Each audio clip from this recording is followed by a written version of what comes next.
Live from Pahrump, Nevada, the Valley of the Dirt People, it's Tech Talk Taco Tuesday with your hosts, Jimmy Lewis and Logan Tyler. Okay, Logan is not here. This is Tech Talk Taco Tuesday. Welcome back to the show. How the hell did this happen? I don't know. I think I told you I was coming by and you got some wild hair and called me back. My name is Jimmy Lewis. And you are schmegma here. It's probably my cat. You are Jorge Justice. Right. Yeah. Cinco de Mayo we missed. So. Yeah, we missed Cinco de Mayo. This is Tech Talk Taco Tuesday. We're back live. This is the show where we talk about motorcycle related products. We took a little break. The show got canceled. A pause. For all those that don't know, the show got canceled. The network canceled us. And there's really been a lot of canceling going on these days. So I'm doing the best I can. We have copyright violations. Terms of service problems. Well, there's an election coming up, so we're getting bombarded with all kinds of violations. Well, we're better than the election. In fact, we went up against like the primaries. We did podcasted that night or whatever we did. Yeah, I know, but they're scared now, so they've trumped up all these charges against us, false things. I made T-shirts for this show. I sent out a lot of T-shirts. I got two. Carrie's got one. I got one. I didn't make any money. In fact, I lost money on the whole thing, which is super awesome because I paid for mine. That's I'm adverse to making money. You repel money. Repel it. So and all I asked was for people to send me a picture of them wearing their Tech Talk Taco Tuesday T-shirt in a cool location, and I got none. Zero. Nobody sent it back. So I'm like, I don't remember hearing you ask because I'm in cool locations all the time. It was in the letter that I sent out with the T-shirt. Oh, I didn't read that. Of course, I didn't because I picked mine up out of the box here. You saved. I didn't get your propaganda. You saved me the shipping. But a lot's cost. happened. I've done a lot. I saw the eclipse in Texas. Right. There hasn't been a show since then, I don't think. Nope. And then when was the last show? Do you know? I got busy. Aurora? I got really busy. I took on a job of being the motorcycle race director for the Nora Mexican 1000. So I had to go design and map book 2,300 kilometers of Baja Peninsula. And then I had to, I don't want to call it herd cats, but there's probably better terms for it. But I orchestrated that thing, and I had a lot to learn because I went from just kind of sort of helping with the map books and stuff to being in charge of everything. And I did an okay job, I guess, but that was taking way too much of my time. So I just had to stop some other things like this show, unfortunately. But was there an announcement of a last show or anything? No, like that? it just dropped off and nobody cared. No. Yeah. Yes. No, what really happened was I did on the last show. I said, hey, this is probably going to be, I feel like I need to take a break. It's a lot of stuff to organize, getting the content. Like this show, we didn't organize crap. Like we were working on motorhomes today, me and you. Well, we were at dinner till 6:45 and said, what do you want to talk about? I don't know. That's what started. So you're working on your motorhome. I'm going to hop in my motorhome and take off. To our 6 people listening, watching, whatever, why don't you write in? What have you been doing? What do you want to talk about? Yeah. So this show is 100% dependent on where you're going. I don't even know where we're live at right now. YouTube said we're live. There's some big changes on Facebook. So it's harder to go on to different pages. Is that Meta now? Whatever they call it. If you're not full time into this, and I'm not, I'm a guy that likes riding dirt bikes. I like sharing and talking about, because I feel like I have to pay back a little bit for all of the enjoyment I've had, riding the dirt bikes and stuff.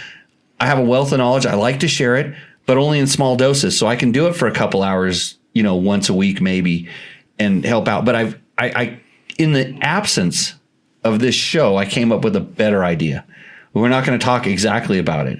We'll get back to that. Yeah, it's going to be tits.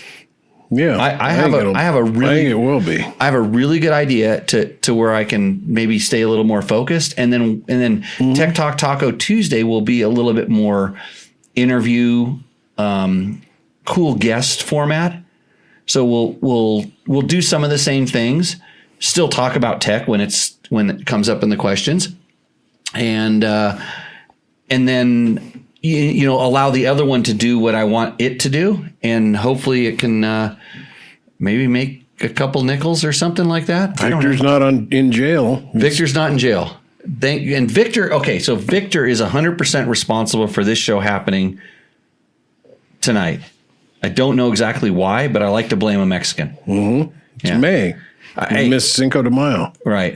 And I'll tell you what, I mean, like all you guys complain about all the Mexicans come up here and working. I went down there and worked. Okay. Mm-hmm. So I'm giving it back. Right, Victor? And I got some really good tequila. Oh, speaking of which, tonight's, hold on. Tonight's tequila, fresh, illegally, evidently, brought back across the border. Well, no, you can bring a certain amount, I think. Right, and I was informed that I had more than the certain amount while we were crossing the border. So this is called They forgive you. Tinta Negra. No, he let me go. But he said, I thought you were stopped for it. And I told him what we had. He said, what are you bringing back? I go, well, a bunch of dirty clothes and 5 bottles of tequila. And he goes, how much? And I go, 5. And I go, they're like 750 milliliter bottles or what? And he goes, you can only bring back a liter per person. I thought it was 3. I thought it was 1. But because I brought 2. So you can on a motorcycle once, thinking it was 2, but it's 1 per person. But they forgave me on that too, and just get out of here. 40% import duty, by the way. But anyway, so you can bring 3 down. So if I want to take some fine American whiskey to Mexico, I can bring 3, but I can only bring 1 nice bottle of Mexican tequila back with me. Right. We put those tariffs on there to save America. Save America.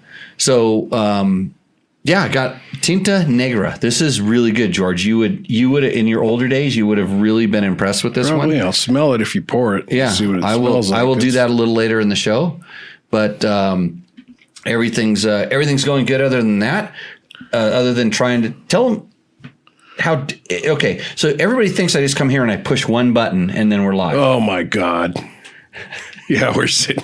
Yeah, so earlier today, we got this.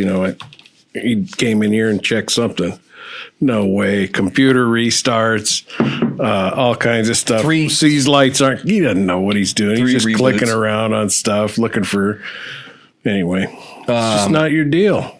No, I really need a producer or some. You would think that with a professional looking operation like this, it's really just a giant shit show.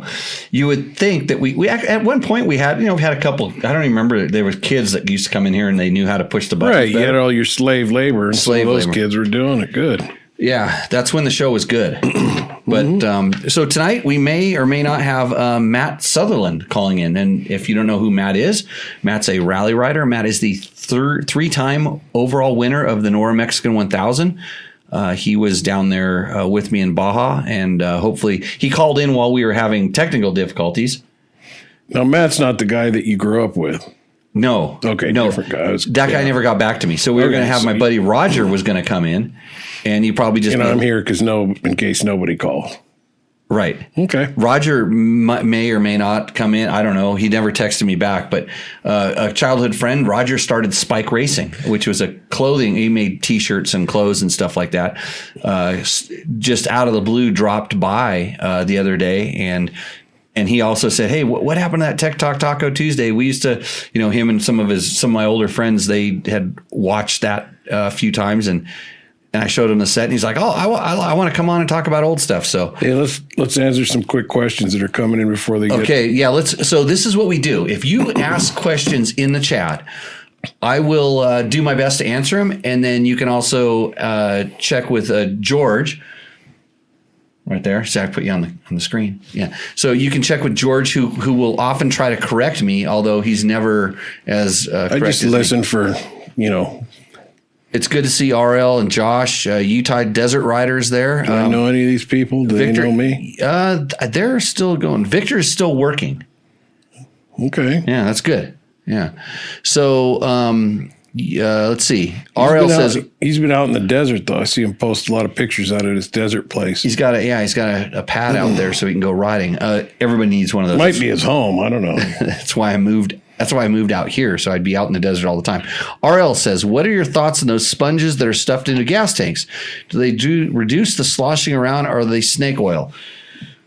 So you're talking to a guy who has tested that extensively, especially on our rally bikes.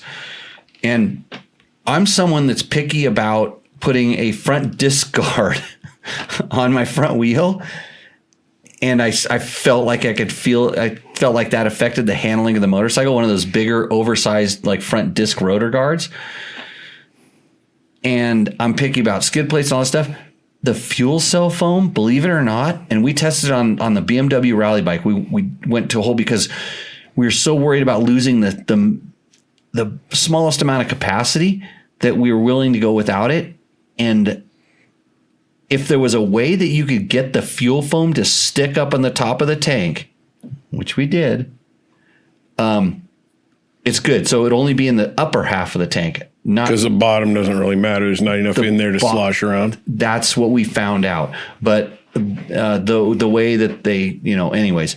So does it make a difference? Does it help splashing? I think so. Did I really feel it? I'm going to say on a scale of 1 to 10, it was like a 0.5.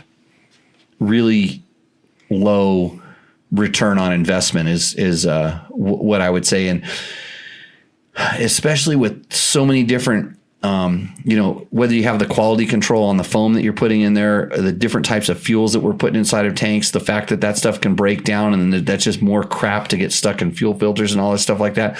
I would say that the return on investment on that is very low. And that's with an ultra sensitive butt dyno type of guy. Right. As far as handling aspects of the motorcycle, I didn't notice it. On certain tanks, it made it really hard to see where the fuel level was. It was a dark tank. Like our tanks that we were putting them inside were aluminum, so you couldn't really see. So they literally had to take the tank off and pour the gas out to measure it, where usually we could look inside of it and see. There was a Seinfeld episode about the sponge. There is. I think, Elaine was determining people were not sponge worthy. Victor will probably be familiar with that. Somebody would never put a sponge in their tank. Ultra thick front tube versus standard tube with sleeve of old tube wrapped around it. Okay, Sean. So here's again. This is just. And if everybody wonders like how I can answer these questions, it's years and years of experience. I've probably tried this before. I've watched people try different things, and I'm just pretty much no nonsense. And I say it like it is. Some people would like to have me say, you really should have known, but you don't. And that's why you're asking these questions. Ultra thick front tube versus standard tube with a sleeve of old tube wrapped around it. There is so much potential for failure and pinching with this system because the tubes are sort of designed to fill up the certain volume. And when you cut another one and then stuff it in there, you're shrinking that volume, and it gets tubes that are in there to start folding. And when they fold and then you pressure them with air, you're going to have spots that are more prone to getting pinched, because where that fold is, if you hit something right at that spot, that fold has already begun to pinch or go in a weird way. And so in the times I've seen this, and it's funny, I never did this because we were out in a trail and we pulled someone's tire apart. And you could see where, you double tubed this thing. Oh, how'd you get a flat? And you could see where it slipped between the tube and the tire, and it folded over that, the cut tube. You could see where it had been folded for a long time and it wore, and then it just got hit there, and that's where it pinched. Wouldn't do it.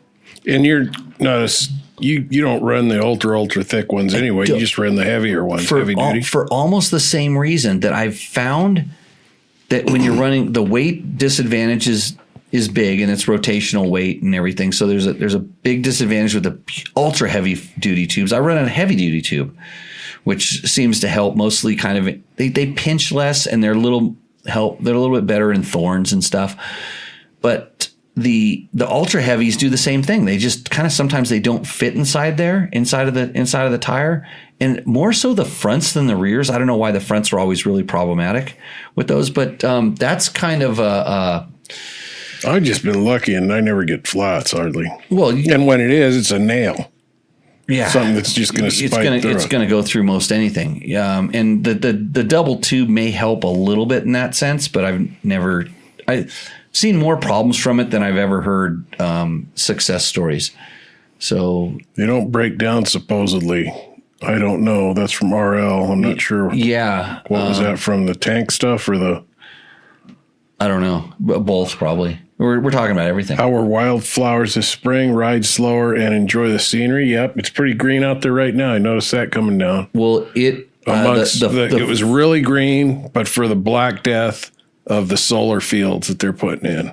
Oh yeah, coming over from Vegas, and I was looking at those and so intrigued by how many of those are going in that I didn't see the river that's running. So the flowers and stuff were amazing, and it was really spotty. It was kind of funny because it'd be an area, and then you go like 5 miles away, and then it was dry, but it was spotty. But I tell you what, when we were down doing stuff with Nora, when I went down there the very first time in December, and we got Matt Sutherland calling in, so we're going to go ahead and take this, but I'll finish my story. Hey, Matt, welcome to the show here. Can you hear us? I can. Awesome. Thanks so for having me. I'm going to finish telling a story. Hopefully the audience can hear you as well. Oh wait, I got a volume knob here. Which one is it? This one. There we go. So when we were down there in kind of the winter, there was the floods had just washed everything out, and the second time we came back, all the flowers came up. And I'm not kidding you that my boots, I had white boots, they were green, and I had green like roost. It looked like I'd weed whacked and some of this stuff, flowers and all this beautiful stuff. I was help spreading the seeds is what I was doing. I was really worried about when the race came. If these things freaking keep growing, that it's some of these sections that were like 4th and 5th gear really fast, we're going to be really slow, like 2nd and 3rd gear, because you know why I always tell people this, why the flower grows there or the bush grows there. There's a rock. A rock stopped the seed. You just don't know how big the rock is. So think about that the next time you blast through a bush. But Matt Sutherland, 3-time winner of the Nora Mexican 1000 overall on a motorcycle. Welcome to Tech Talk Taco Tuesday. Thanks. It's good to be here. Are you familiar with the show? Yes, I am. I am. I'm sorry. Yeah, Yeah. I'm glad you got through the technical issues there at the start. What part of the world is Matt from? It was Matt's Canadian. So you up in Canada now? I'm a Canadian, half Australian, half Canadian. Oh, so. What part of Canada? I live in Vancouver, British Columbia. Oh, okay. Which is right doorstep of big mountain range and endless riding. North Seattle, right? Yeah. Close to Seattle, not as many crackheads. Congratulations on your win. But thank you. Way better riding than Seattle up there. You guys have a pretty good stash. Yeah, it's kind of the hidden little gem of the world. Don't tell anyone, by the way. Okay, yeah. But, we don't like talking about where the specific locations, but just go to Vancouver and ride right there. Yeah. No, it's you've just got, with all the logging and stuff they do up here, the roads that they punch into different areas it just makes it endless. So you could ride for weeks on end all the way to Alaska. I think you'd cross 2 paved roads. So we often set up. We have to get gas off ranches or Indian camps out in the middle of nowhere. And it's funny, I'll take people out riding and they'll be like, can we duck into a town or something like that? And it's like, you don't understand. Like, we are out there. There is no town. Like, it's helicopter. If something goes wrong, it's helicopter only. So I am lucky. I got friends who have a ranch up in the Caribou, and they're the helicopter outfitter for that area, and they're motorcycle nuts. So he's always said, if we ever get in a pinch, give them a call and they can long line out a bike or something like that. So, so it's kind of like North Mexico with trees. Yeah, exactly. Because down there, you're in a lot of the same situations. Like, Baja, for instance, there's a lot of land in between anything that resembles civilization. So, again, congratulations on the win. I will tell you, I give you crap all the time because I say that sometimes you're a little sloppy with the opening, but now after 3 years of opening my horrible road books, you're getting really good at that. Yeah, thank you. Well, it's, you're the main guy to thank for that. The road books you've made have been great over the years, and this last year was just insane.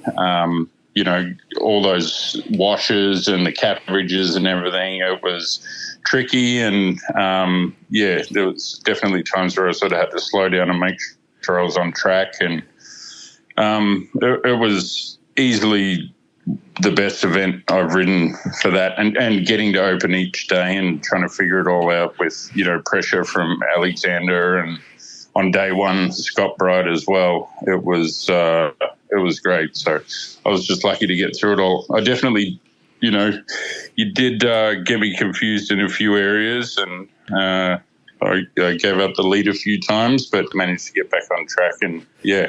What was the scenery and terrain like? I know Jimmy's been talking about it as he set it up. Blurry. I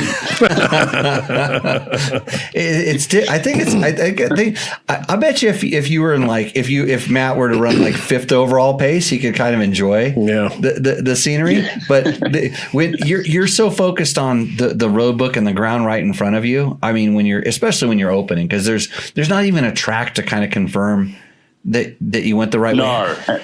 How many times were you there and you kind of could see like what we call the traces from our opening? Not very often. Every now and then I'd see tire marks come in to pick up a waypoint. But I feel like you guys sort of tried to stay off the main course, especially in some critical areas. I didn't really want to trust the tracks because, knowing you, Jimmy, you probably send those tracks off in some wrong direction. So I made a point just to stick to the road book and trust my own instinct. Now, in all honesty, when I did that, because when we went and kind of verified him, I was there with Kendall, and Kendall, he likes to turn it up and everything. And there was times when he took off and just kind of, knowing that he was under no pressure, maybe he was taking some risks with the navigation. And so sometimes I would go, what are you doing? I'd follow him. So it wasn't like the most ideal way, but there were times when, like I said, I went what I thought was the best way.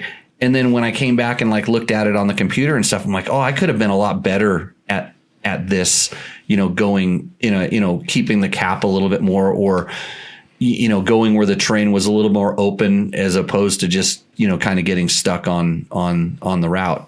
So it's it was super tricky in those washes with the cap averages, because there's just so, it'll say stick to main wash, but then that main wash would turn into 5 main washes. and it just, so, there was a couple of times where I'd sort of jump from wash to wash, and it was so much fun.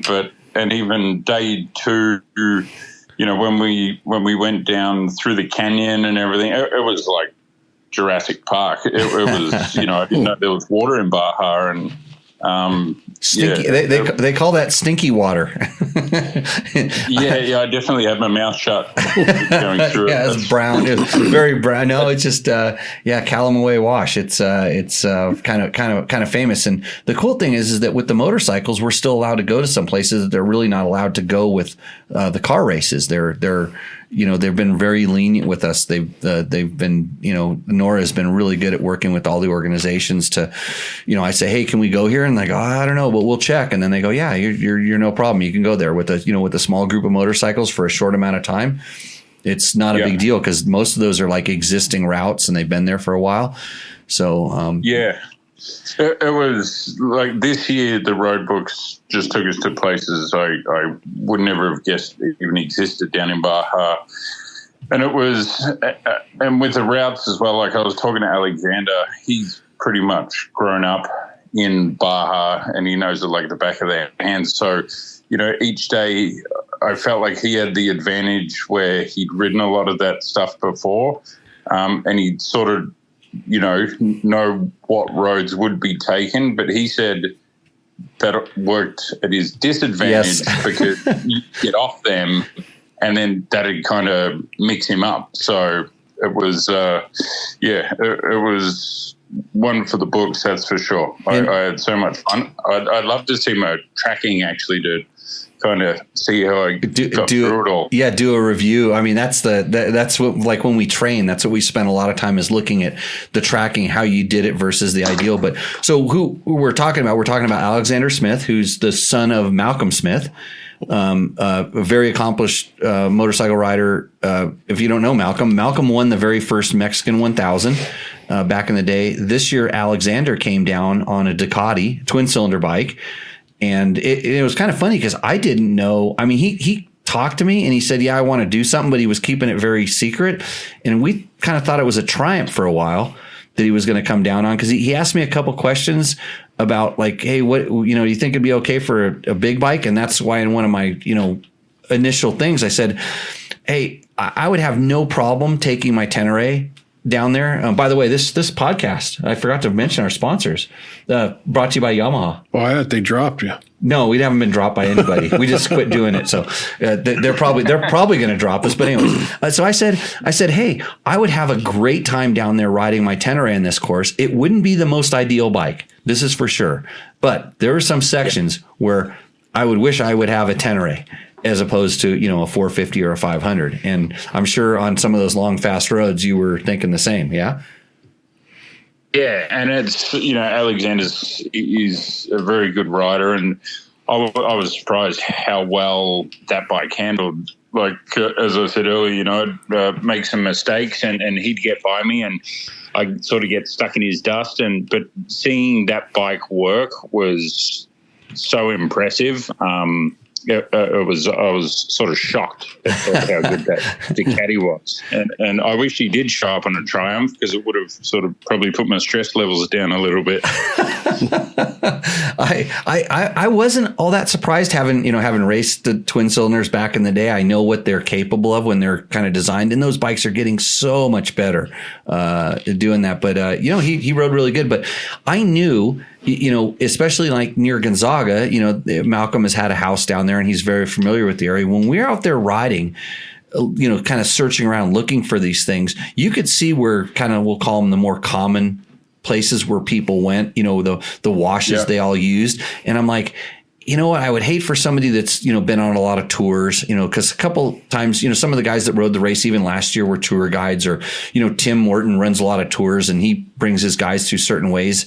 And so I tried to not go there, or if I used it, I was going to go somehow make it different. And I actually was filming. I was running around with my GoPro, and Alexander that's right. got really familiar with this one road.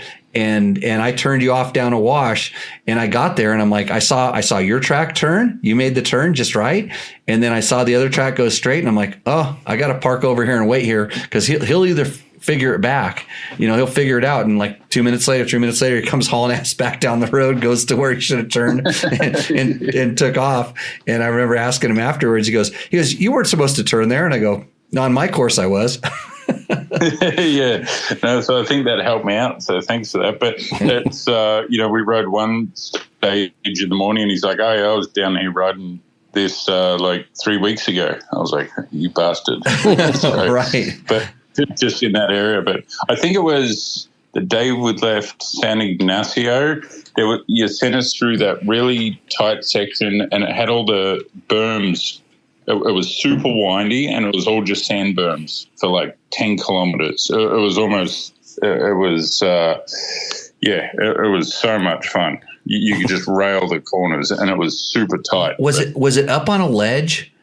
Oh, okay. Yes. It was kind of up on a shelf above the ocean. Yep. Yeah, it was. Yeah. Oh yeah, that was I remember that because I was riding with Kendall there, and that was and that's the whole bananas Kendall. Yeah, that's the whole thing. When I've been able to put on like extreme enduros and different things, and even when I was building mini bike races, I always built the course or the track or the route that I wanted to ride in, and I don't just want to go ride crap. I mean, even now I don't really race at all, but I go ride races when I know that race is going to be someplace that's going to be special or something that you ordinarily wouldn't get to do. And so when I put these things together, that's sort of the way. And the last 2 years when I've been involved, those weren't really my courses. Those were kind of the courses we sort of had to use just based on the way that Nora was. And I don't want to say they didn't trust me, but they didn't know me that well. And then, not this year, but last year they let me make a couple deviations. And that's sort of, I noticed that from the first year I went and did it. It was, I'd say, sort of more basic, still super fun, but more sort of main roads and trails with not too much HP. And then the second year we had like that single track that wasn't even really single track, but we had to HP through the cactuses. And so I knew all those areas that you got to kind of have fun with the road book. And then this year I was kind of on the fence because I had some other things going on, whether I'd come down and race it. And then I heard that you'd had full run of the road book, and I was like, I'm not going to miss out on this. And it was exactly what I expected. Like there was not an inch of shit riding. Yeah. In that. Oh, there was 12 kilometers. Yeah. There was literally 12 kilometers of stuff that I really tried to take it out. I tried, but it was just, we couldn't go to across this one ranch. But anyways, no, it was I'm stoked. I'm glad. I told guys leading up to it, hey, you really want to do this because it's the course. And I think, it fit a lot of different ability levels and skill levels. I was kind of surprised that, a lot of the guys in the vintage bikes got to ride as much of it as they did. And it was, but next year we're going to have a sign up early. We're limiting entries. Perfect. Yeah. I think I've said this over and over, but this race is just going to keep growing. And, in less than 5 years, it's going to be a race to sign up before, Yeah, so I hope so. Miss out. Yeah, I just got to keep my attention span. So tell us a little bit about, so you rode a KTM RFR. Yep. And KTM 450 Rally, which I originally rode for the first time in the Africa race, which is the original Dakar route, which is what you've ridden in the past, through those nice soft sand dunes of Mauritania. I love the bike. I'm 6'6", so I can get a bit cramped up on a standard 450, 500. So the bike just fits me. It's a lot more comfortable and it's not as fatiguing, I find, even though it's bigger and heavier. So I actually purchased it off Lyndon Poskett after that, brought it back to Canada, and it's been my bike of choice ever since. Yeah, you should have shipped it out here. You should have put it in Jeremy's van, and then we can get you out here to ride around with Ricky. Because definitely that donkey needs some help. I'm. You say the word, and I'll be down there. So I was talking to Andrew Short used to always tell me about the tricks you'd play with putting tape over the caps and stuff like that. So and I love a challenge and sort of trying to figure things out. So we need to teach Ricky how to go. We need to teach Ricky how to go back to back to back. This just winning once every few years I think kind of bullshit.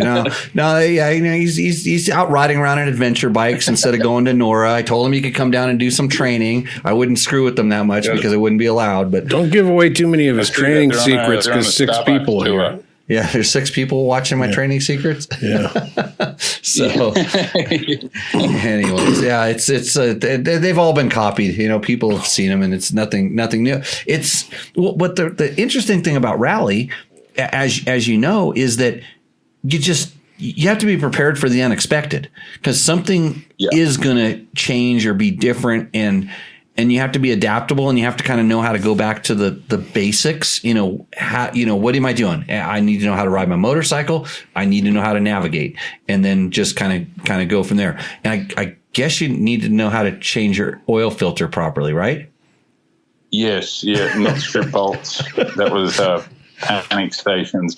I have more steel weld on the bottom of that oil filter housing than it's like a tennis ball, but it held up, and God, hey, that was lucky. So good we had the late start that day, right?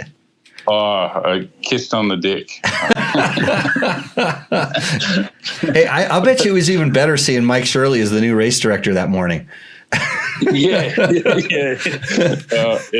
It was funny. Yeah. No, it's good. It's great to have Mike Shirley down there, the cat herder. Yeah. So he's great. And I think the other thing, as you were saying before, the thing with rally is too, like, people need to stick with it. Like, in the beginning, you make so many mistakes, but all those mistakes are learning, and you put all that together, and over time, you kind of build up this system in your head that works, and rally is just something that's super fun, but the more patient you are with it, the better it'll become, and the faster you'll get, and the more you'll enjoy it. Yeah, I couldn't have said it any better myself, because I do a lot of training with guys, and they come out here, and especially when they're doing their first road book, they're horrible. It's pathetic, and it's hard to explain to them that, like, that's completely normal. Like, they're all like, oh yeah, I'm gonna go out and I'm gonna get this and I'm gonna have a good time, and they're like, no, you're gonna hate yourself. You're gonna just go, I did all this training, but you're asking yourself to do, like I said, you're asking yourself to ride a motorcycle proficiently, and then it's kind of like texting and driving, but driving really fast, and the texts are just getting bombarded at you. That's exactly how I explain it to people. It's like texting and driving at high speeds without steel around you. Yeah. And it's, it's, my rally sort of started. I had friends up here in Canada that talked about the Sonora Rally and these things called waypoints and all that. So, and I thought when they said, you got to open a waypoint, I thought it was like some treasure chest hidden at the top of a sand dune. And I'm like, what? That seems weird. So I went down to Pahrump and rode with Scott Bright was putting a training on there. So that's why I was kind of bummed that Scott Bright's motor blew up on day one, because, it was kind of the student versus the teacher kind of scenario. But yeah, it all started down there in Pahrump, and that's where I met Justin Morgan. And from there, where we got road books off Scott, and we went and wrote a bunch of road books without any computer systems, which I didn't know at the time, but helped dramatically, because you really have to be on it. So, yeah, it was just, you just got to put in the work and start figuring it out. And the other thing is having Rally Navigator and making your own road books as well, because then you can kind of, at a race, you can get inside the head of whoever the road book creator. If you've made them before, you sort of understand the tools that the person that's making it has to work with. Because sometimes I get a lot of questions. They're like, well, this road book didn't make sense, and I'm like, well, but and then the questions they ask clearly let me know that they don't understand how, the tools I'm able to use to guide them there. And even, going back that, in the older times, but when I started racing rallies, it was open GPS. I was allowed to have any GPS I wanted on my motorcycle, because they didn't do anything. You could type waypoints into the GPS. And so part of my, my map book, they give you the map books. They give you the first 6 days of map books. And part of what I had to do is go into those map books and with a key, almost like texting in the old days, but worse, because you're just using a round pad on a Garmin 3. You had to put the waypoints into your own GPS. And it would for sure point at the waypoint, but it was 150 kilometers away, and it was 3 mountain ranges that you had to go around. So you couldn't just follow an arrow. When you got close, the waypoint would like help you get through some sand dunes. It would make sure you went to the gas, but it wasn't like now we have waypoints to stop you from, because now with so much technology, a lot of times you can figure out, hey, the road book goes here. Well, I don't need to go there if there's no waypoint there. So we have to put a waypoint there to make sure you go there. Or now we're making the navigation tricky enough to where you need a waypoint to guide you into that exact point so you can almost reset and be on the right track again. Because like you said, there's 5 sand washes, and if you're 2 over from the ideal one, that's not going to end well in another, 5 or 6 kilometers, because now you're going to be, 5 or 6 kilometers off to the side. Yeah, and I did that exact thing in Africa. We came out onto this big lake bed, and they warned us in the morning, but, I didn't really listen or whatever, and follow faint tracks, and, you're at 10 kilometres and there's a well to your left, and I thought, shit, I've outsmarted everyone here. There's no tracks here. And then it was 15 kilometres to the fuel stop, but the tracks didn't kind of line up. But because of that well, I was like, I'm on track. I'll just follow the cap heading and I'll be able to see the fuel stop. I lost 2.5 hours that day. I've never in my life have I had a 360-degree view of horizon and nothing. I took my helmet off and my earplugs out, trying to listen for engines, and I was so lost. But I will never, ever, ever do that ever again. If you make a mistake, things aren't lining up, it's wrong. Yeah. This was Dry Lake, but it was in Morocco? Yes, I've been on it. I know. I've done the 360 degrees of nothing. It was amazing because it took like 30 minutes for you to look, you're looking at the horizon. There's nothing. And you're going for like 30 minutes. And like after 30 minutes, I started looking back and I realized there's no horizon back there either. Just keep your heading.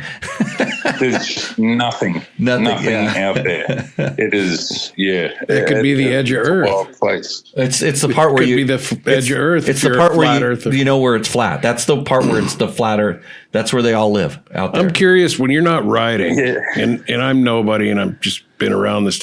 One, I thought the magic that Jimmy passed on in navigation was somehow in the taping of road books, because I watched like Andrew and Ricky in here for a long time in the mornings taping these road books just forever together. And I was like, I don't have a printer that roll prints, but I think that was the magic that gave him the discipline.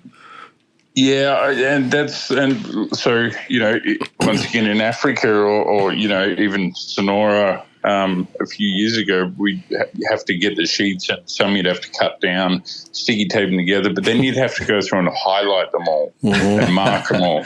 So in Africa, it was like a 3-hour ordeal to mark your road book.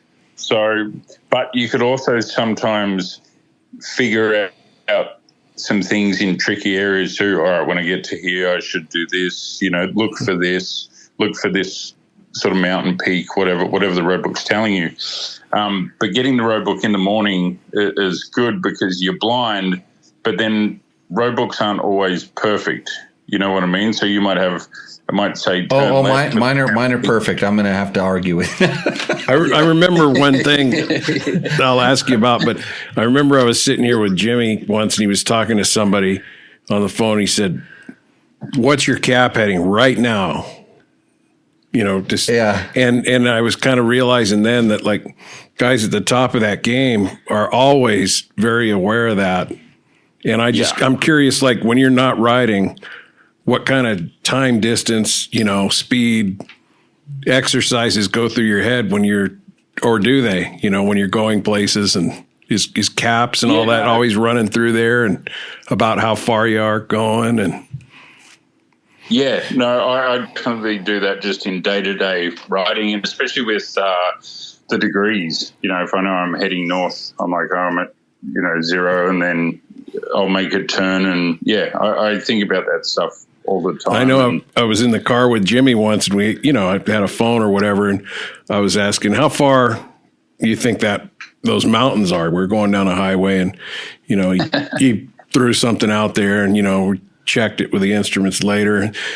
Conversations going on, gets distracted. I'm like, how far do you think we went now? And he spits something out, and it's right in there. I mean, it wasn't very far, out. They call that idiot savant. JP, no, JP. Oh, the Jimmy positioning system? JPS. Yeah, that too. Yeah, but Yeah. mostly idiot. But Yeah, mostly idiot. I like to rely on the idiot portion. Hey, well, I'll tell you. I tell you. I've also learned based on sort of the speed you're at, what your braking distance is too, as if you're coming up to a corner. Or those. That's a good one. That one saves your life. But this is the stuff we teach like in our riding school about braking distance and how to figure this stuff out. It's all experiential learning, and people learn it a little bit different. And I don't know why I have that skill. It's probably because I just, when I was supposed to go to like, the how to deal with people and talk nice and whatever, and I just said, I don't want to do that. I want to know how far it is to that mountain. You didn't get that skill. How to talk to people. How to talk to people. Yeah, I missed that one. Hey, Kyle McCoy is asking, and Kyle McCoy is a Molly Moto finisher in Dakar.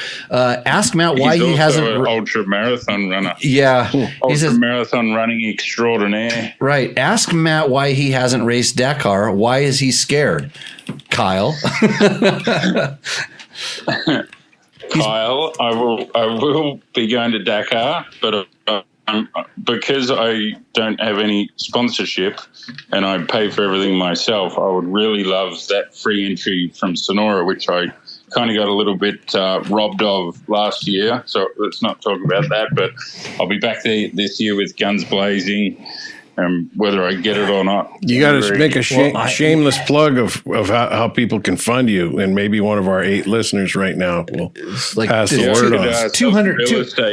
200 million. Slap the like button. To go race rally. So if anyone wants their branding on my bike, I'll tell you what, it's yours. Right here. $10. Yeah, this guy. I know a guy who's got. Well, he told me how broke he was. Although he did buy me dinner. Thanks, George. I would just say that Kyle. I'm pretty sure, like most of us, he was scared of the budget. That's probably the biggest. It's the budget, and like I also feel like I've got unfinished business in the Africa race, so I really want to go back and do that. But it's I'm also one of those people that I don't think I could ever put up like a GoFundMe. It's just not the kind of person I am. I'd just rather go to work my ass off and try and make it happen myself. But I think so. That's where if I can come up with some ideas and sell some real estate on the bike and on my jacket and stuff like that. I'd love to go to Dakar, and I'd love to do it Mali Moto because I'd love to suffer. And I think based off who I raced in the Africa race and what the times and stuff were, I think, if things went smooth, I could do fairly decent. So we'll see. Oh yeah, no doubt. Hey, one thing to check in though, check with Sonora to see if they have the moto entry thing. I heard something about that. Yeah, it's a point. So I read up on that the other day. So it's turned to a point system. So you need to have, because Darren mentioned that at the Nora thing. So I'm still a little bit confused by that, but they sent out a bulletin on it, and it still said if you win that class, you can get the free ticket, but you have to have earned a certain amount of points from racing FIM races, which I should easily have because I did the Andalusia Rally Africa race. Right. Even though it's a competitor, it is a FIM sanctioned rally, and then the Sonoras as well. So that's my understanding at the minute. But regardless or not, if I don't get it this year, I'm going to make it happen. So yeah. Right on. Yeah, that's a hey, if you need a water boy at the Africa Eco Race on a twin cylinder bike, give me a call. That's something I would go. What about Alexander?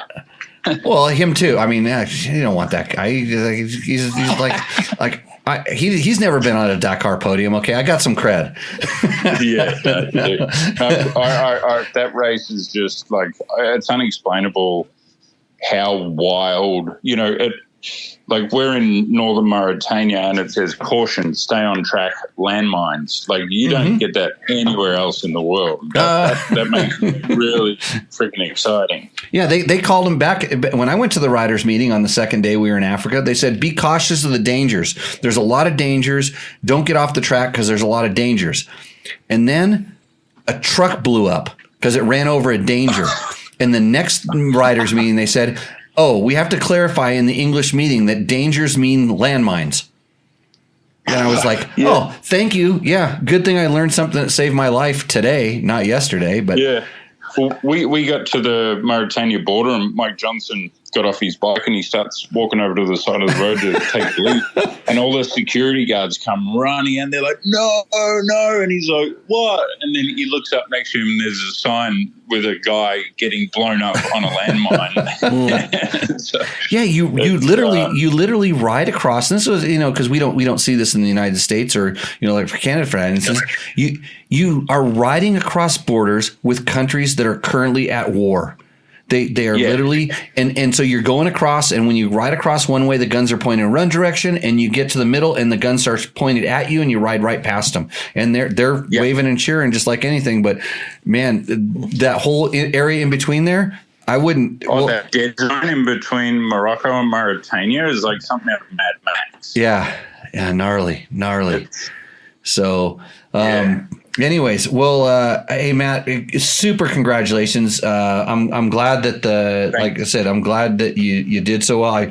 I was a little concerned when Alexander started turning up the heat there, and I'm like going, I hope he doesn't know Baja as good as he knows Baja, but I hope that my course, because it progressively got easier, the navigation I felt, as we started going farther down south, it got a little bit easier just because mostly we didn't have that much time to explore down there, but trust me, I'm going to try to figure out how to leave a bike down in Laredo or Cabo San Lucas and spend a good portion of time to find the nitty gritty down there, so that.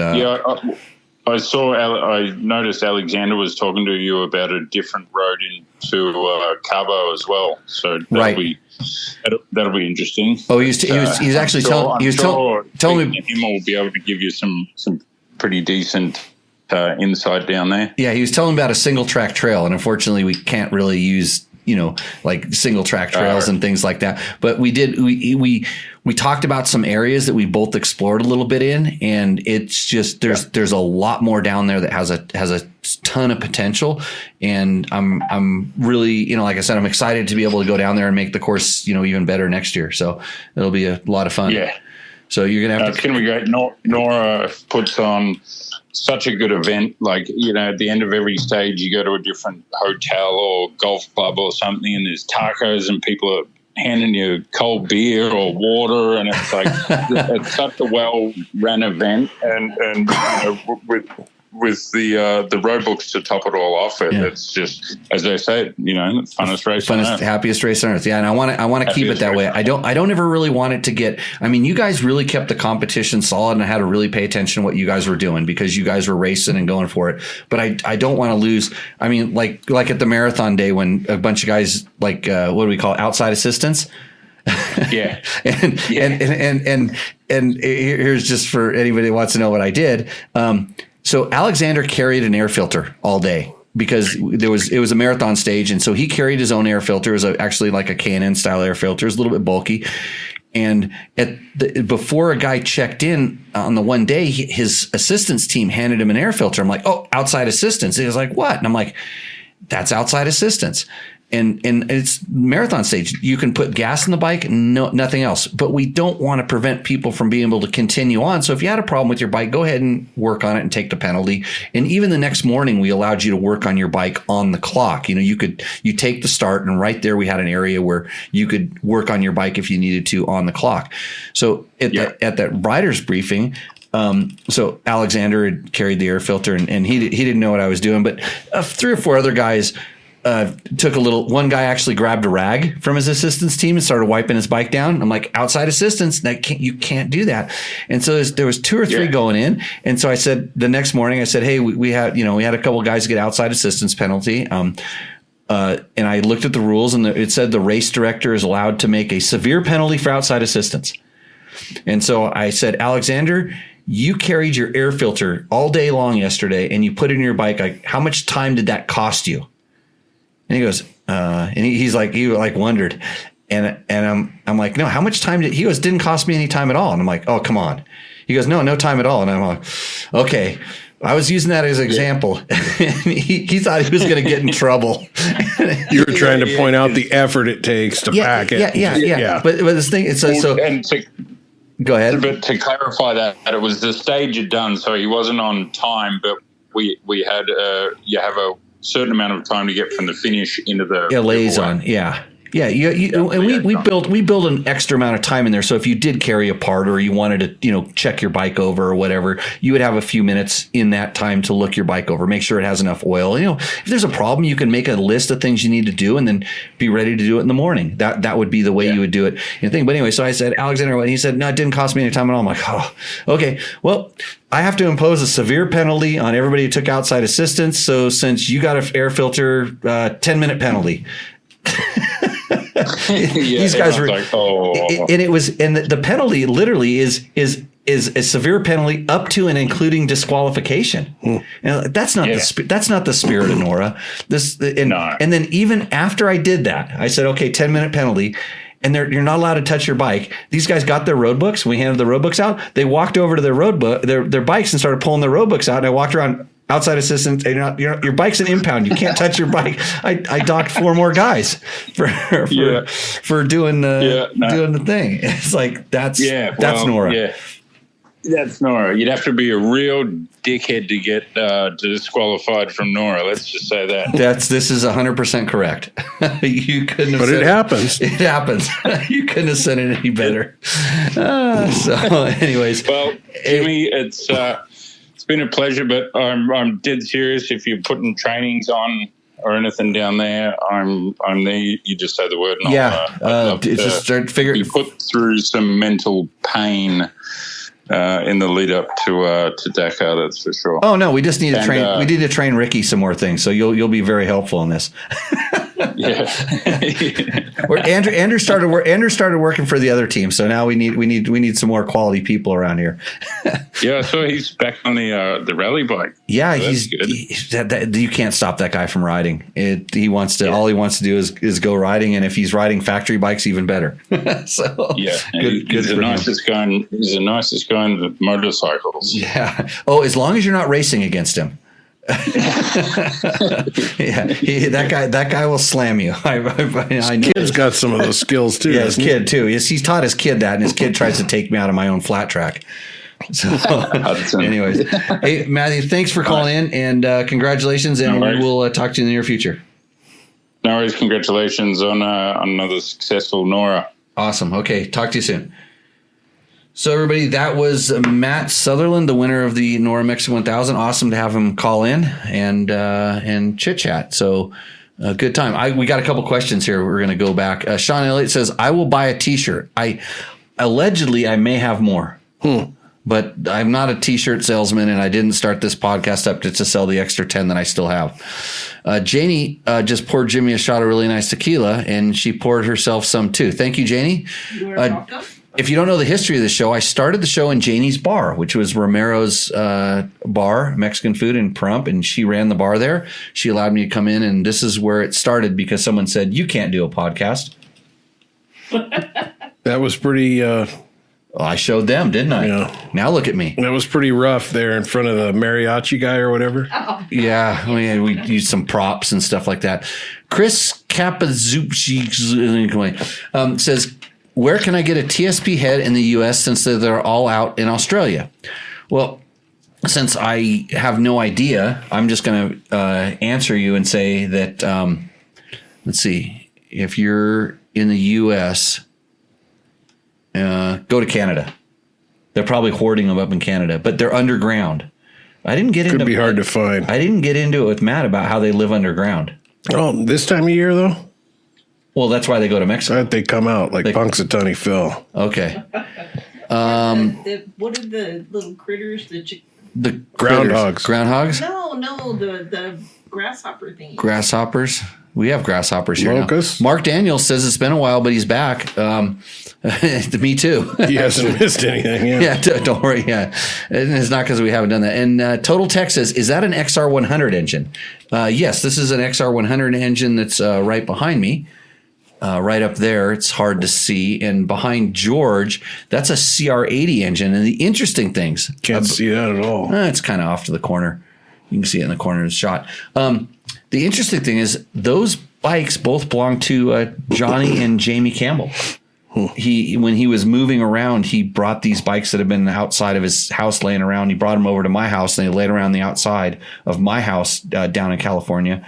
And then I just drug the bikes out here, pulled the motors out, cleaned them up. And yeah. So actually, you know what? Wait a minute. Oh, I don't know. That may not be Johnny's XR80 motor. That might be a different motor that has some other stuff, crazy stuff done to it. Throw a TSP head on your 300. Let's see, because Chris says just picked up a 24XC 300.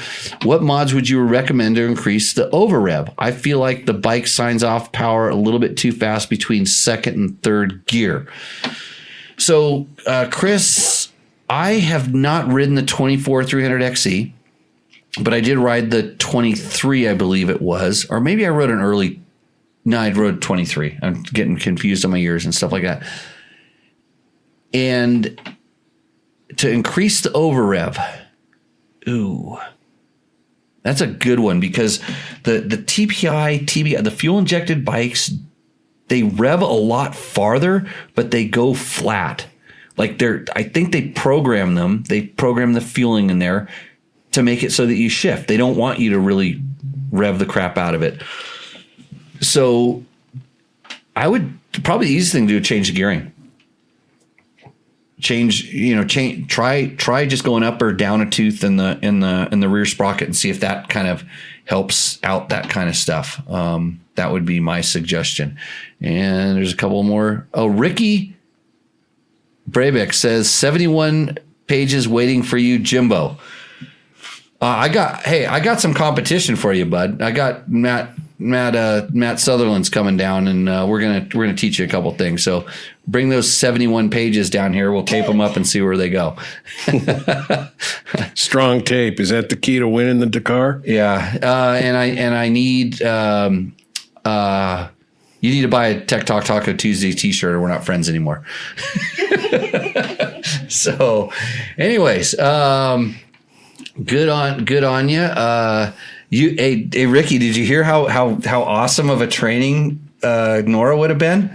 I mean, I know you went riding adventure bikes and everything like that, but it's just like I did that already. Johnny's trying to figure out what adventure bikes are all about, and we're all good. So, and Victor wants to know if they're Playboy pages. Playboy pages on what? Yeah, I don't know. on the pages that Ricky has printed out. Oh, those ones. So, anyways, he says he'll be there next year. Yeah, put it in your budget. We're having limited entries next year. Entries, we're putting a cap on entries, so you better sign up early. And we're not doing the Mexican 500. No motorcycles in the Nora Mexican 500. We're going to full concentrate on doing the 1,000 next year. So, the other thing we should do on the show, slap the like button and subscribe. Subscribe to this channel, Dirt Bike Test. Oh, send up likes and subscribe. Yeah, you're still trying to get that. Do it on the YouTubes, because it really helps. And subscribe, and then click on whatever links we send you, because then the people think we're important. Hey, by the way, this show is brought to you by, again, Yamaha. Like I said, I wonder what place I could have got if I would race my Tenere in the Nora.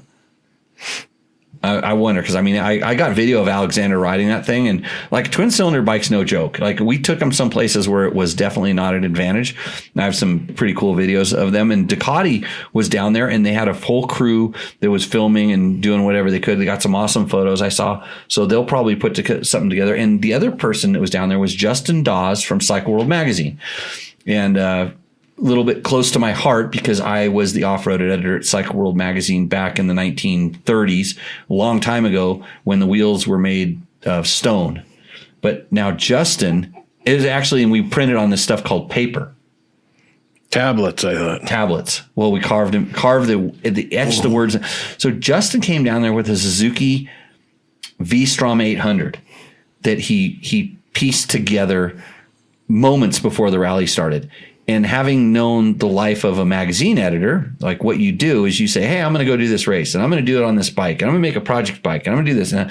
And you're just stacking up the workload to do what you need to do to be able to go do the event so that you produce some. We used to produce pages in a magazine, but now he produces what they call content.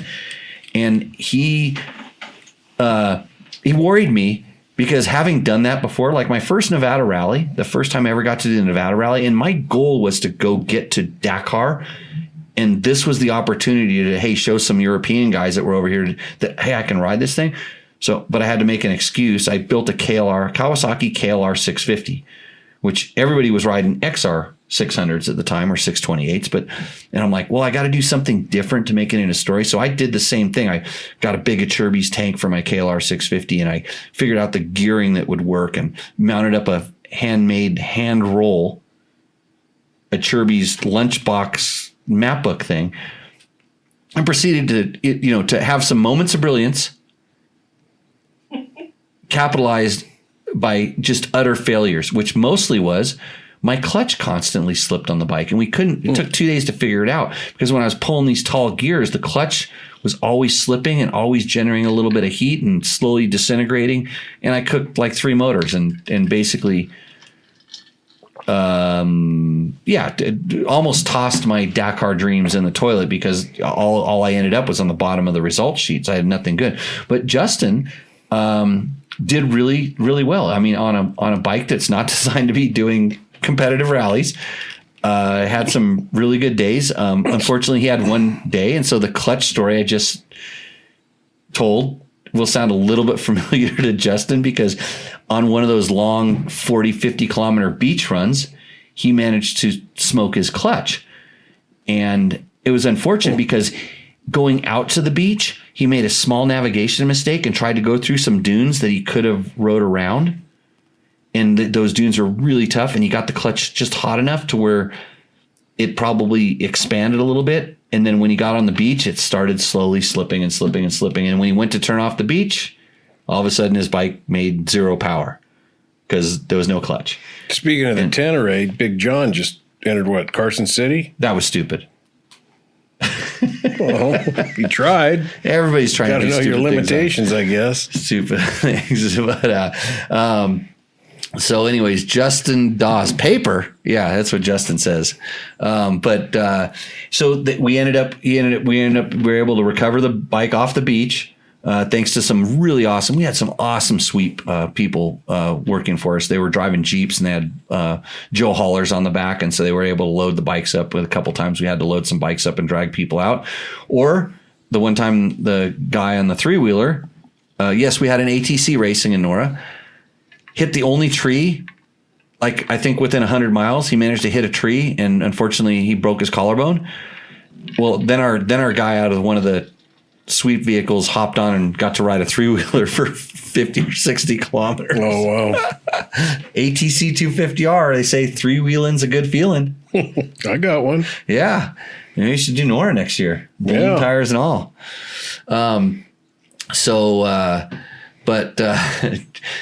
Victor, that's not very nice. Victor says, you want to read that, George? I can't. It says, Papyrus. Just enough to burn the clutch. It's a play on words. Oh. Just enough to burn the clutch. That's not very nice. So anyways. Go back up. Is there any other things up there? No, we answered all the questions. Sure? I'm positive. Got them all. There was just about the TSB head and some other stuff.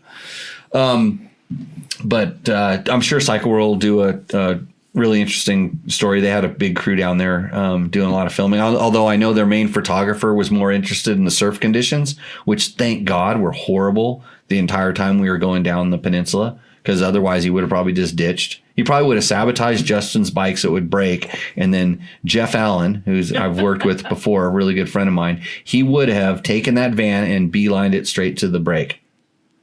and no photos, just surfing.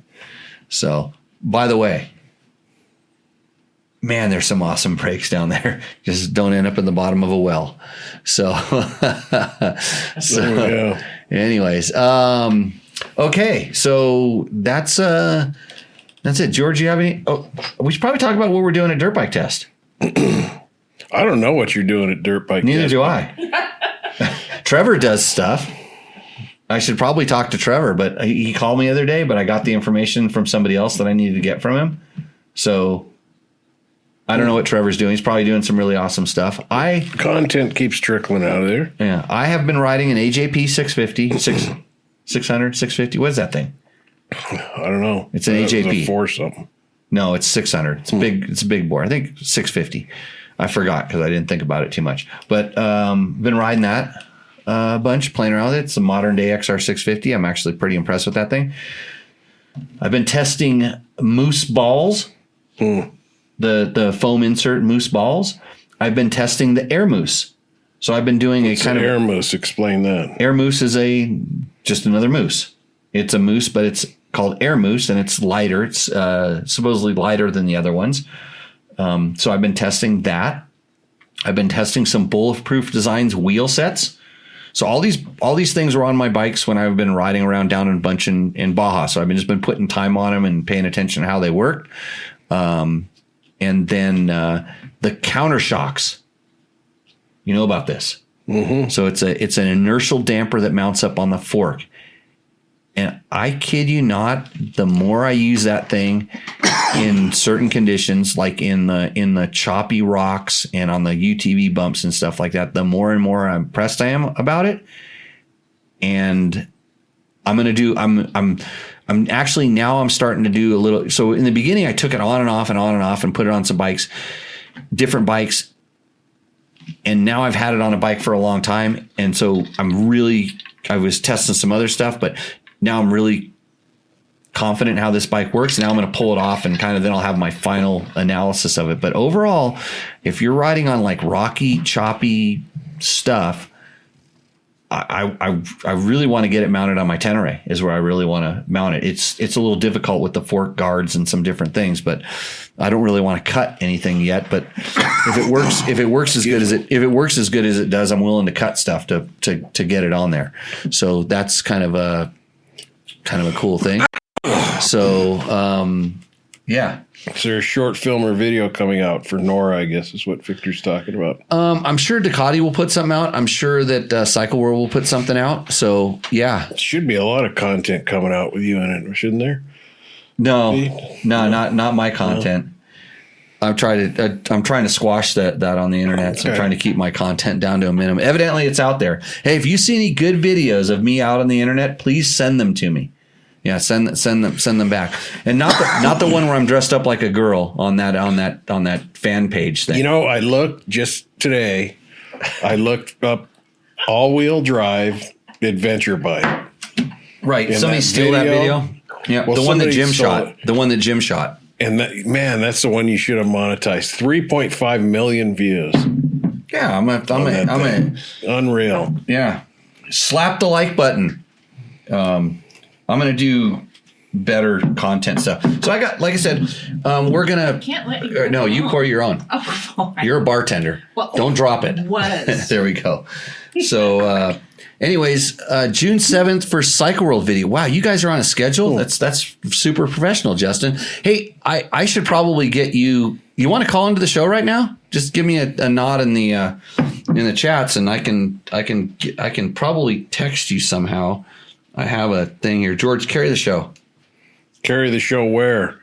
So anyway, we were on a little pause for some legal issues, and lots going on. Like I said, been to Texas. Justin's good for calling in. Does he have your number? Your phone should be ringing. Yeah, hopefully he'll call in because I'd like to get his take on the whole thing because I probably told the story wrong. Oh, no doubt. You always there's. I don't like to talk about myself much, but yeah, there's one side of the story, the other side of the story, and then Jimmy's version of the story. Here we go. That's it. Hold on. Justin Dawes, you're live on Tech Talk Taco Tuesday, the worst podcast that talks about motorcycle products and things related to motorcycles on the internet. How are you doing? How's it going, Jimmy? I'm doing awesome. Good. So I'm sitting here at home just replaying all of the Nora 1000 and all the mistakes I made, and how I could do a better job next year.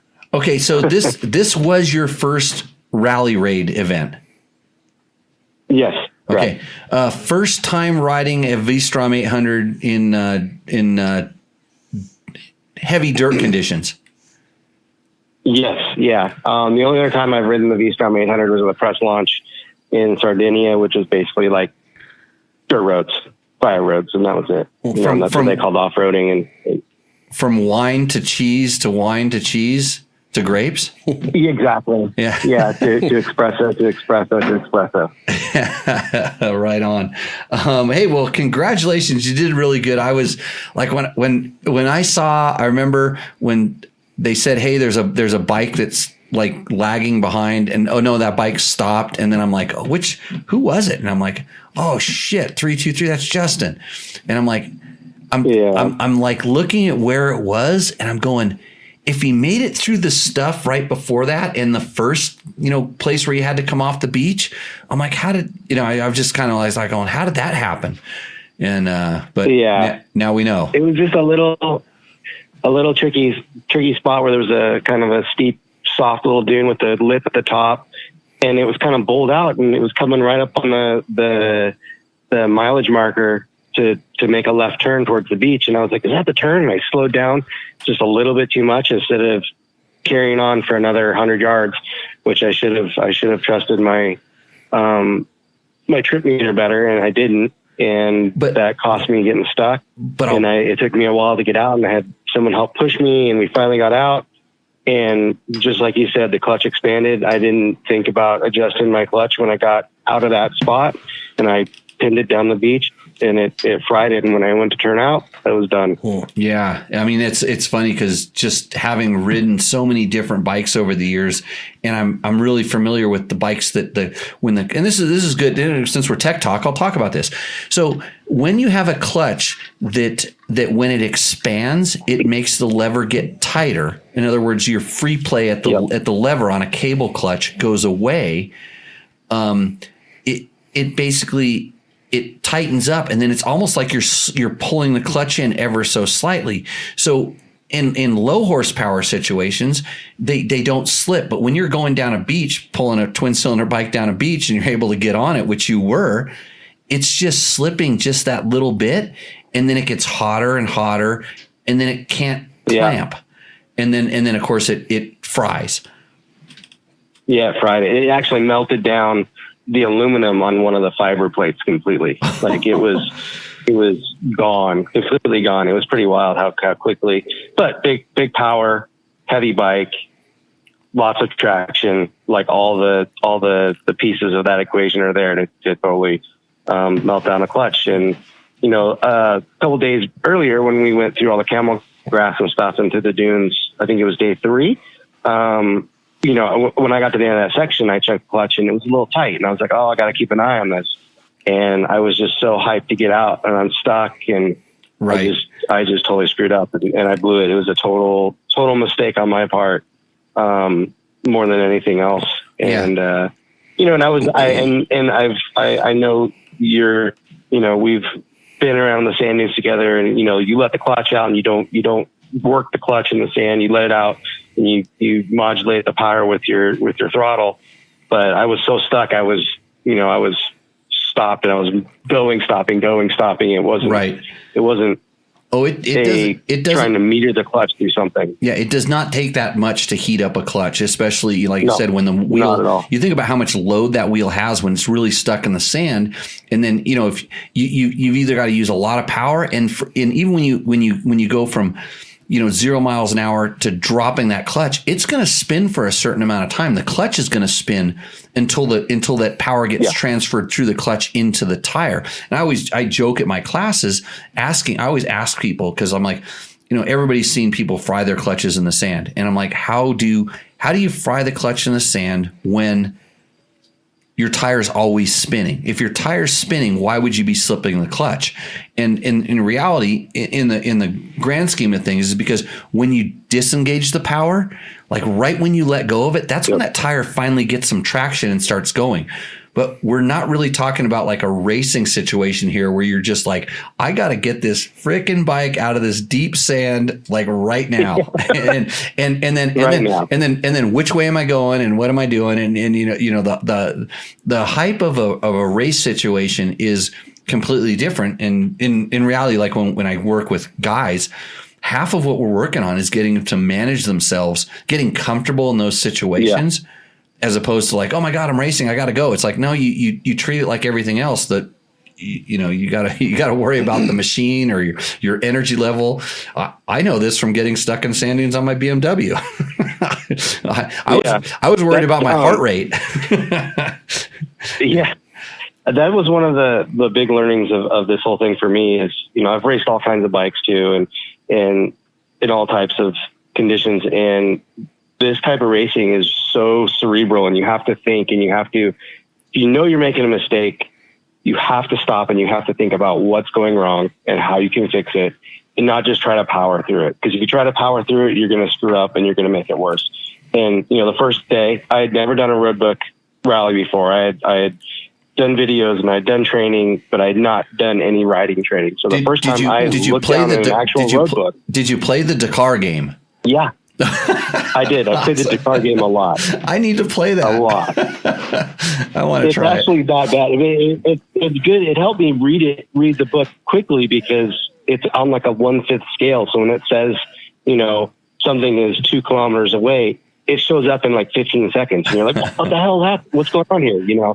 So that helped. But at the same time, I did the thing that probably every person that's learning to do a road book navigation does is you screw up one section and you just keep pushing ahead and you're like, oh, this kind of matches up, but now it's a 10th early and now it's 2 tenths late. And you're like, but it's still a left and it's still a right. So I think I'm still good. And then suddenly you're completely lost. And that's what I did the first day. And I got like 12th place for the day. And I was like, oh man. And then each day I got better at reading the road book. And then, day 3, I think I was 5th or 8th or something. And then I got to 5th. And then, so day 5, I'm like, oh, all right, I'm improving. I'm getting better. I can put on a good showing on this bike, this big, heavy motorcycle. And that got me, was the excitement of me trying to do well. If I had just calmed down, it would have been fine, but I didn't. And I blew it. I'm guilty of making those mistakes in the past. It's normal. So how was that thing actually? It was surprisingly good. The stock V-Strom 800DE is kind of the middle of the road parallel twin adventure bike. Like, it's really good on the street. It's doable on the dirt, but it's not anything extreme like a KTM 890 or even as agile as a T7. Yep. But I know adventure bikes. I know what modifying bikes, and so I did the things I thought would be right. And we honestly did not ride the bike until after tech inspection. We went out in the hills and rode the bike, and I was like, thank God I got it right. Yeah. And we did some clicker settings, and that was it. And I mean, it was a little soft. I definitely want stiffer springs in it so I can go through some of the whoop-de-doos better and stuff like that. But overall, it was 95% of my 790 adventure rally bike that I had built 2 years prior. Oh, awesome. It was really, really impressive. And that engine is really fun. That engine has so much grunt compared to every other parallel twin that it feels more dirt bikey because it has so much pop off the bottom instead of having to rev it out. Yeah, I've always been. It was really surprising how good it was. Yeah, I've always been a fan of the V-Strom motors. I mean, even like my favorite street bike, road racing bike, believe it or not, was an SE650. Which people go, what? And I'm like, it's just good. It's just good power, and kind of fun. But yeah. So so you ended up just replacing that. You were able to replace the clutch, and then the bike was fine after that.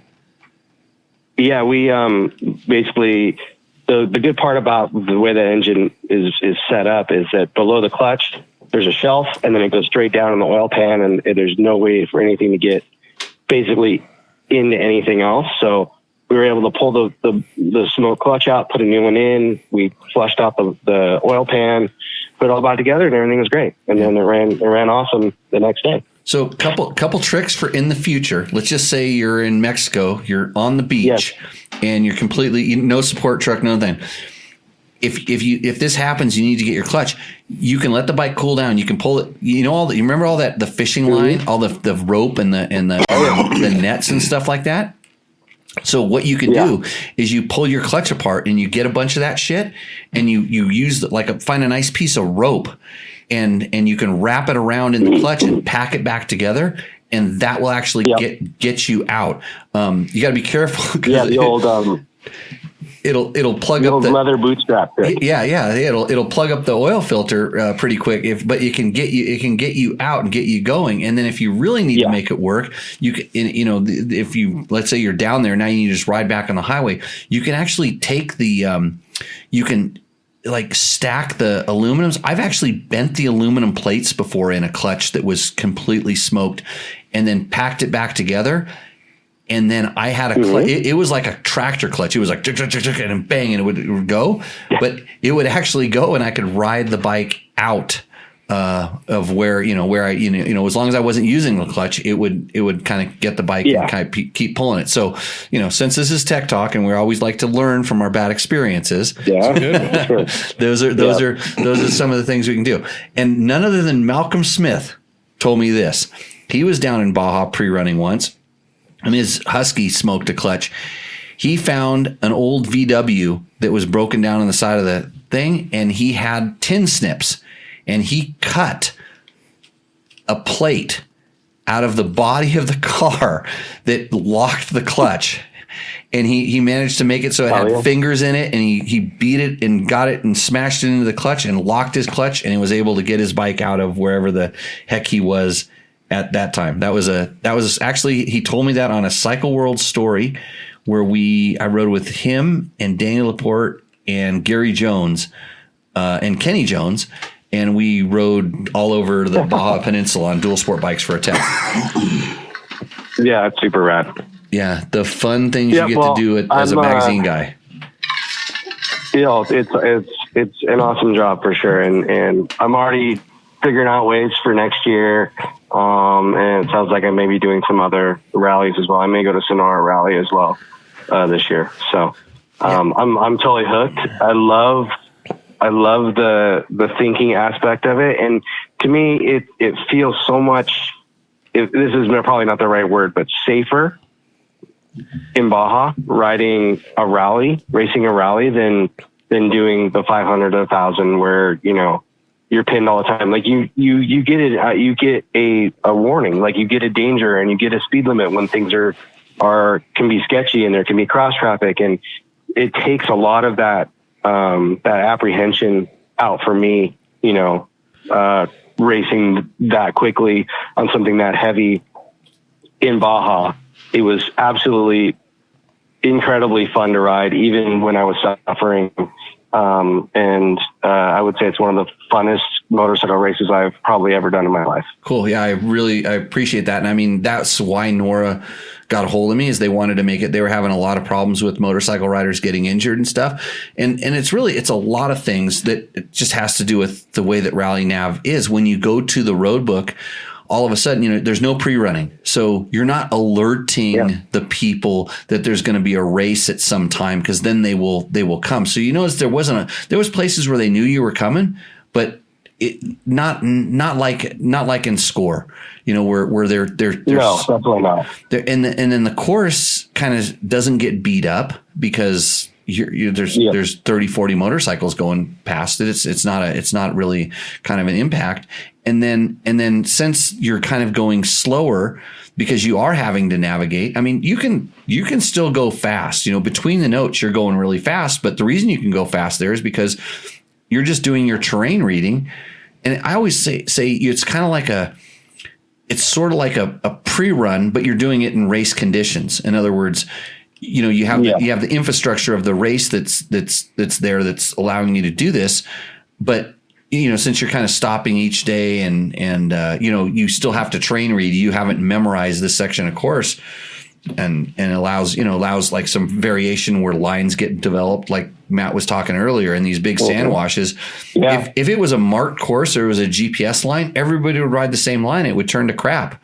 But now that the bikes are all fanned out over this distance, you hardly, we're just spreading flower seeds. It's going to be beautiful down there next year. Yeah, it was really nice. Yeah, it was awesome. And that I knew exactly what sand wash he was talking about.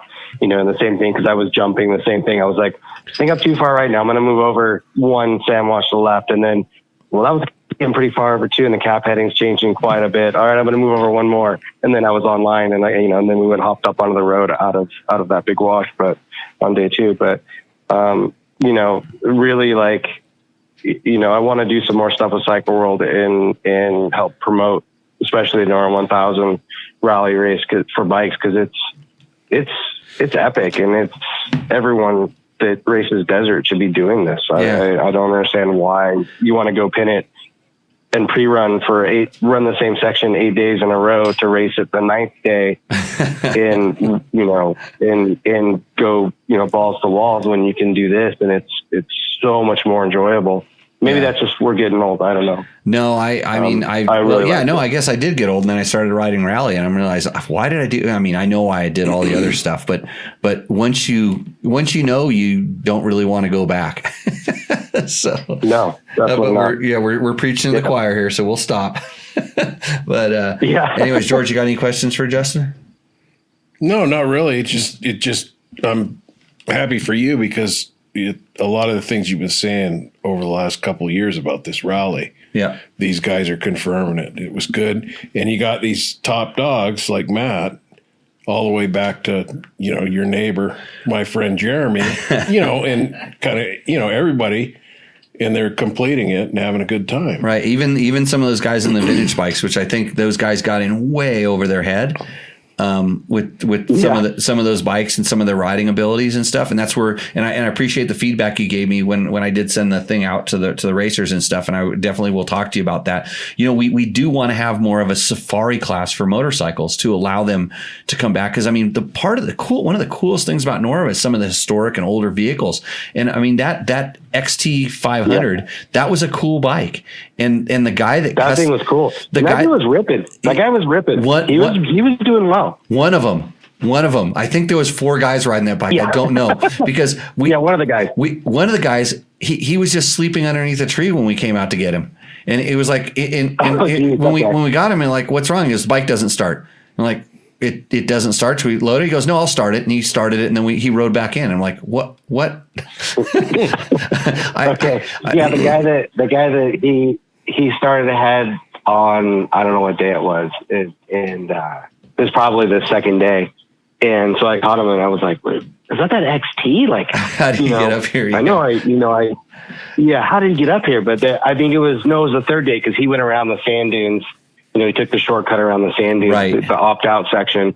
And then, so he was in front of me, and I was like, but it took, like, he wasn't that guy was not going that slow. And I gave him the thumbs up as I finally got by him. I was like, you're doing awesome, dude. Like, I gave him props when I saw him at the end of the day, because that would not be a fun ride to be going real super fast on that course. It wouldn't be that bad. I mean, definitely there's, I don't ride vintage bikes. I like to ride a vintage bike about a mile. And because generally they're not short of power, but the brakes really suck.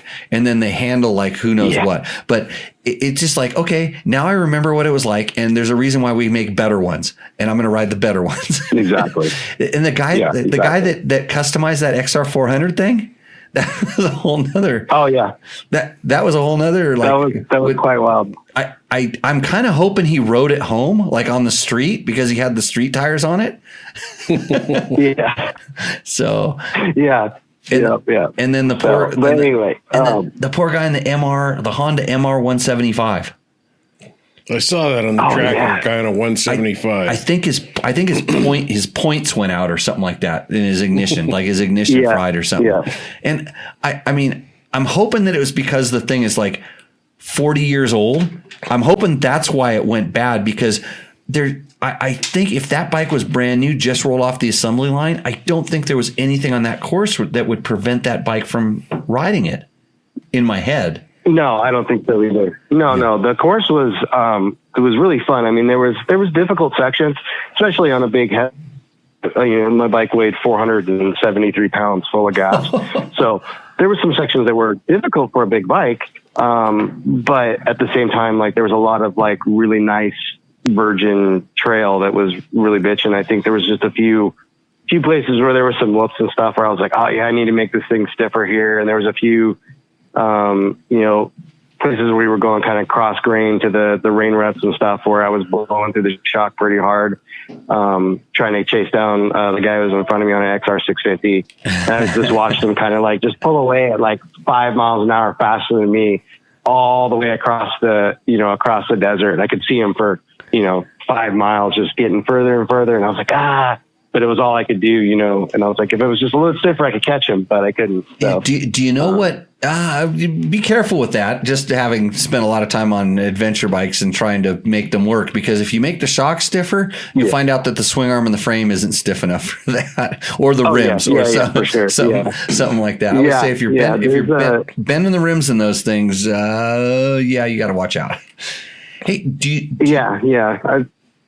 know what Alexander Smith's bike weighed? His Ducati. Yes, it weighed 10 pounds more than mine. Oh, really? 483. Wow. Yeah. He made it look lighter than stock, that. Yeah, his bike was much more stock than my bike was. Obviously, stock. The V-Strom weighed 507 pounds, so I pulled 34 pounds out of that bike, where I think they only pulled like 5 or 10 off of the Ducati. Yeah. So that Desert X is a rad. The Desert X Rally, that's a rad bike, and he had a nice machine to start with. Yeah, no, I had a little more work cut up on me.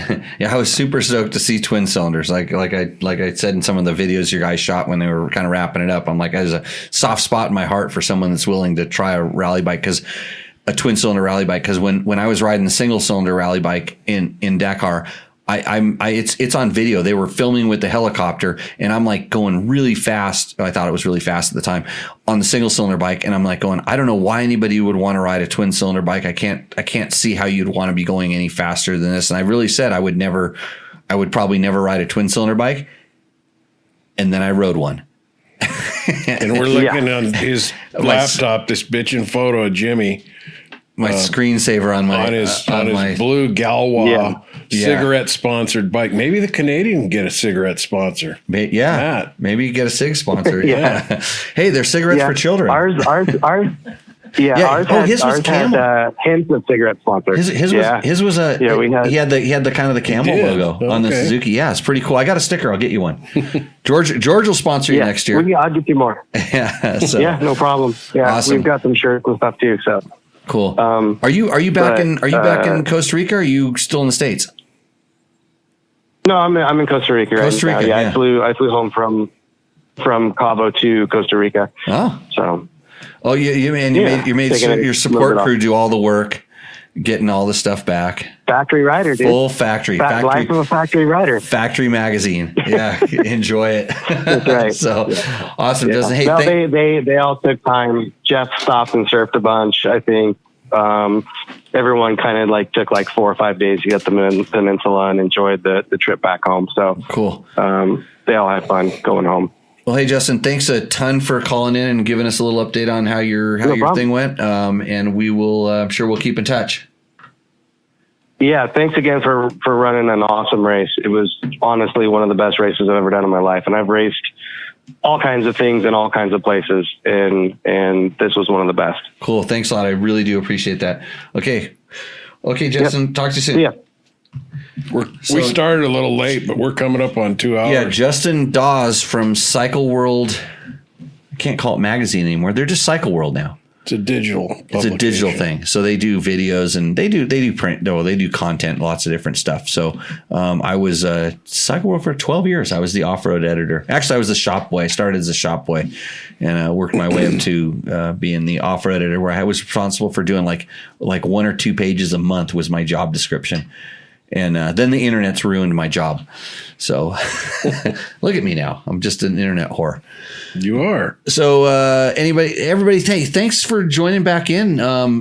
Slap the like button, share this with your friends. We're going to keep Tech Talk Taco Tuesday going, maybe not in the same regular format, but maybe a little bit more interview format like we were just doing. I got something better for the super tech stuff. Much better.